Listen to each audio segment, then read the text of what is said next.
Welcome, and thank you for joining this quiet journey through time.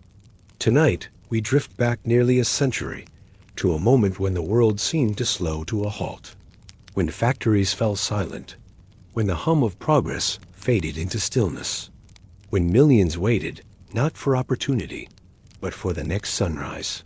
This is the story of the Great Depression, not the dramatic headlines or the shouting of markets, but the soft, patient rhythm of ordinary lives continuing in the shadow of loss.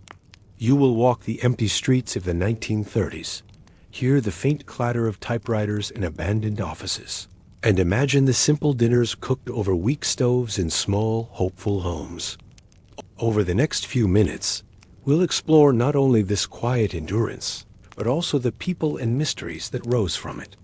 Each part of this journey will offer a new perspective, a glimpse into how humanity survived when the world seemed to have forgotten its pulse.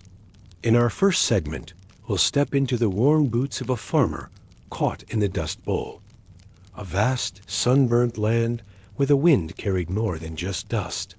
It carried the weight of despair and perseverance. So find a comfortable place, let your breathing slow, and allow the rhythm of history to carry you gently into the past. Imagine yourself standing on an endless plain. The horizon stretches so far that the earth seems to melt into the sky. It is late afternoon, the kind of hour when heat blurs the distance and time feels unmeasured. You can almost taste the dust before you see it.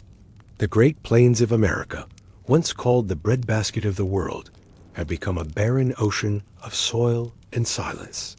This is the 1930s, and for farmers from Texas to Kansas, from Oklahoma to Colorado, the dream of prosperity has turned into an unending drought. The ground beneath your feet is cracked like an old plate. The wheat that once shimmered in summer light has vanished, replaced by stubborn weeds and the faint smell of earth baked dry. Every step raises a ghost of dust, a reminder that even the ground itself is tired. Inside a small wooden farmhouse, you might hear the low creak of the windmill, the cough of a child in the next room, and the rhythmic scraping of someone sweeping dust from the window sills. Again, they will do it dozens of times today, though by evening a new layer will have settled, fine, brown, and inevitable. The Dust Bowl wasn't a single storm or a single year. It was nearly a decade of wind and waiting. By 1933, the soil had grown thin from years of plowing and over-farming. Then came drought, season after season without rain. With no roots to hold it, the earth simply lifted into the air. Clouds of dust miles high drifted across the land, turning daylight into a strange, dim twilight. For the families who stayed, life followed a pattern of quiet endurance. They woke before sunrise to water the few surviving plants, if there was water at all. They patched roofs with old feed sacks and sealed the gaps around windows with rags. They learned to eat what they could grow, and when that failed, they learned to go without. Meals were simple and slow, beans boiled until soft, bread baked from coarse flour, and dusted with the very air they breathed. Sometimes a single chicken would last a family several days. They made coffee from roasted barley or chicory. Evening light spilled through the cracks of the door, revealing floating motes of dust, tiny reminders of how small and fragile everything had become. It wasn't just hunger that wore them down. It was silence. The silence of empty barns, of neighbors who'd left for California, of the fields that gave nothing back. You might imagine sitting by the small radio, the only sound in the dim light.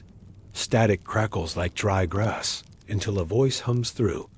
President Roosevelt speaking about recovery, about hope, about a new deal. You listen, because what else is there to do? The radio becomes both company and prayer. When the wind rises, it doesn't howl. It hums, a constant low tone like the ocean, carrying bits of straw, scraps of paper, and faint memories of what once was fertile. The animals press close to the barns. Children cover their mouths with wet cloths. The air becomes so thick you could almost hold it in your hands. And yet, life continues. A mother still kneads dough. A father still oils the hinges of a door. A child still sketches the outline of rain clouds that may never come. This was the rhythm of the Dust Bowl, a rhythm of resignation, patience, and faint, unbreakable hope. It's easy, from the comfort of the present, to imagine that such hardship must have broken people completely. But it didn't. They adapted. Some packed their wagons and left for California. Okies, they were called, seeking fields that promised fruit and wages. Others stayed, determined to rebuild from the dust. They planted shelter belts, long rows of trees meant to break the wind. They changed how they plowed, leaving strips of grass to hold the soil. Slowly, almost imperceptibly, the land began to heal. It would take years, and the rains would not return until the early 1940s. But by then, something had shifted. The people had learned to live with the earth, not against it. As night falls on the plains, imagine the faint glow of lanterns through small farmhouse windows. A family sits in near silence, hands folded, eyes heavy, listening to the soft hiss of dust outside. It is harsh, yes, but in that stillness, there is a strange peace. The kind of peace that comes when you have done all you can, and you simply wait for morning. The story of the Great Depression is not only told in ledgers or photographs, but in the quiet persistence of those who lived through its long and heavy days. Imagine a small patch of land in the heart of Oklahoma, the kind that once gave generous harvests of wheat, corn, and hope. It belongs to a man named Thomas Hensley, an ordinary farmer, born of ordinary means, who found himself standing before the extraordinary emptiness of the Dust Bowl years. Thomas's farm, like so many others, was once the pride of his family. When the 1920s brought prosperity, he expanded, borrowing from the bank, plowing deeper, planting more. The soil seemed endless, its generosity assumed. But when the rains stopped, when the winds came, and when the sky turned brown, the land changed from promise to punishment. In the early 1930s, dust storms rolled across the plains like slow-moving tides. They swallowed the horizon. They seeped into houses, into lungs, into lives. Days were marked not by sunlight, but by the density of the air, how thick the dust, how red the wind. Neighbors stopped visiting. There was no point. Every home, every field, looked the same. A dull, gray world where crops could no longer grow, and dreams had long been buried under layers of soil. Thomas would wake before dawn, not because there was work to do. There was little left, but because the habit of early rising clung to him. He would sit at his kitchen table, a cup of weak coffee steaming faintly, staring at the cracks in the wall that widened with each dry season. His wife, Clara, would move quietly through the room, dusting surfaces that would be coated again within the hour. Their children coughed softly in their sleep in the next room, a reminder of the dust that no door could keep out. Some mornings, Thomas would walk out into what used to be his fields. He would bend down, pick up a handful of earth, and watch as it slipped through his fingers like powder. The sound of the wind was constant, not fierce, not loud, just steady, like a whisper that refused to stop. You could hear it in every thought, in every memory of what once was. The government sent relief workers, and sometimes they came by with pamphlets and advice. Plant grass, move west, take work elsewhere. But for many, leaving meant abandoning not just land, but lineage.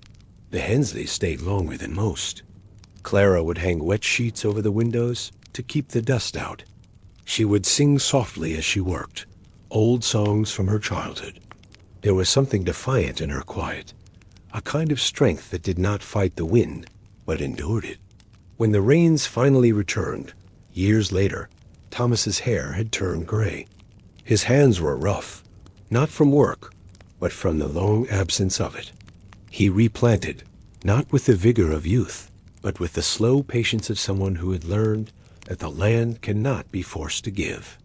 He never spoke much about those years. To outsiders, He seemed simply tired, but there was peace in his stillness, a peace born from having survived. Imagine him now, sitting once again at that same table, the wind outside softer than before, a faint smell of rain on the horizon. He stirs his coffee, listening to the quiet hum of life returning, remembering the silence that once filled every corner. For him, survival was not heroic.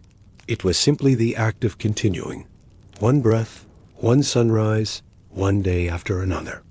As the story of Thomas fades into the background, the focus widens again, beyond the personal, beyond the farm. For the Great Depression was not just lived by individuals, but recorded in objects, in ruins, in remnants of a time that still whispers from the earth. Next, we'll turn towards segment 3, exploring the quiet mysteries and archaeological traces of Depression-era America, the forgotten towns, the hidden signs of struggle, and what these silent places still tell us today. There are places across the American landscape where time seems to have stopped somewhere in the 1930s. If you drive far enough along the back roads of Kansas, Nebraska, or the Texas Panhandle, you might come upon one, a faint outline of a town, swallowed by tall grass, its buildings long surrendered to the wind. A rusted gas pump leans at an angle beside a road that no longer leads anywhere. A faded billboard advertises 5 Cola, the paint barely visible beneath the rust and dust. Nearby, an abandoned schoolhouse stands in solemn quiet, its roof caved in, its blackboard still bearing a few chalk lines that no hand has erased. These are not grand ruins. They are humble ones, small, intimate traces of lives lived and left behind. Archaeologists and historians sometimes visit these places, not with the intention of uncovering gold or treasure, but to listen to the faint murmur of what remains. They sift through the layers of earth and time, finding objects that once held meaning. A child's tin lunchbox, dented but intact. A broken ceramic plate painted with tiny blue flowers. A glass medicine bottle, still faintly smelling of something bitter and medicinal. Each fragment speaks, quietly. From these pieces, we can imagine the rhythm of those lost communities. The sound of a screen door slamming shut, the smell of cornbread in a wood stove, the soft shuffle of footsteps in the dirt as someone went to fetch water from a well. Some historians call these towns ghosts of industry, for they often began as hopeful settlements, railway stops, mining camps, or farming co-ops that thrived briefly before the Depression hollowed them out. When the banks failed and crops died, so too did the heartbeat of the town. Families left in the night, taking only what could fit into a car or wagon. What couldn't be carried was left to the mercy of weather and time. Imagine walking through one of these towns at dusk. The air is still, the only sound the whisper of tall grass against broken wood. You might find a shoe, half buried, a tin cup mottled with rust, or perhaps a few pages from a school book, its edges curled and yellow. The words are faint, but legible. Arithmetic problems, spelling lists, reminders of an ordinary life interrupted. In some parts of the country, you can still find the outlines of Hoovervilles, the makeshift shantytowns built by the homeless during the early 1930s. They were named, somewhat bitterly, after President Herbert Hoover. Constructed from scraps, cardboard, tin, and scavenged wood, they formed communities of quiet despair and surprising resilience. People built small stoves from oil drums, cooked soup from almost nothing, and traded stories as the fires burned low at night. There are photographs of these places, black and white, grainy, but filled with life. You can see men mending shoes, women washing clothes in basins beside muddy rivers, children playing in the dirt with sticks as toys. Their faces are tired, but not hopeless. Even in their suffering, there is an order, a slow rhythm of survival, a fragile sense of dignity. Today, when archaeologists study these sites, they often find objects of necessity turned into art, a tin can reshaped into a candle holder, a cracked mirror framed with wire and wood, a fragment of newspaper used as wallpaper in a shanty. It's a kind of beauty born from scarcity, the human impulse to create comfort, even in despair. One researcher once described these artifacts as whispers from the margins.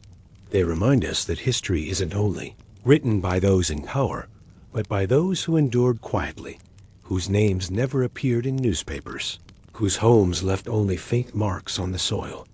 When you stand among these ruins, you begin to understand that the Great Depression was not only economic, but spiritual, a testing of patience, faith, and endurance. And though the buildings have crumbled, the memory of that endurance lingers, woven into the American landscape like a thread of dust and resilience. The wind that moves through those empty towns feels heavy with memory. It carries the echoes of lullabies sung by tired mothers, the scrape of a hoe on dry earth, and the low hum of a distant train, a sound that once meant escape and now only fades into the horizon. As we leave these silent relics behind, our gaze turns upward toward the spaces where wealth and poverty collided, where the elite weathered the same storm, though from behind the heavy curtains of comfort. Next, we move to segment 4, social elite/contrasting daily life, to explore how those at the top experienced the same era of loss and stillness, and what that contrast reveals about the quiet human condition beneath it all. As the nation strained under the weight of the Great Depression, not everyone lived in dust or hunger. In certain corners of America, behind ivy-covered gates and manicured hedges, life continued, quiet and largely untouched. Imagine a grand home perched on the hills above the Hudson River, its windows tall and gleaming, its marble floors reflecting morning light. Inside, the air is cool and faintly perfumed with lilac and polished wood. Servants move soundlessly down long hallways, laying out breakfast trays of silver and china, while the world beyond the walls unravels. In these homes, the Great Depression arrived not as starvation or eviction, but as a change in tone, a polite hush, a tightening of discretion. The parties were smaller now, the champagne poured less freely, the laughter a little subdued, as though the guests themselves could feel the tremor of hardship passing through the country beyond their gates. Still, life was comfortable. The linens were fresh, the fireplaces warm, the orchestras still played at private gatherings. There were worries, yes, investments lost, businesses closed, but there was always something left to soften the fall.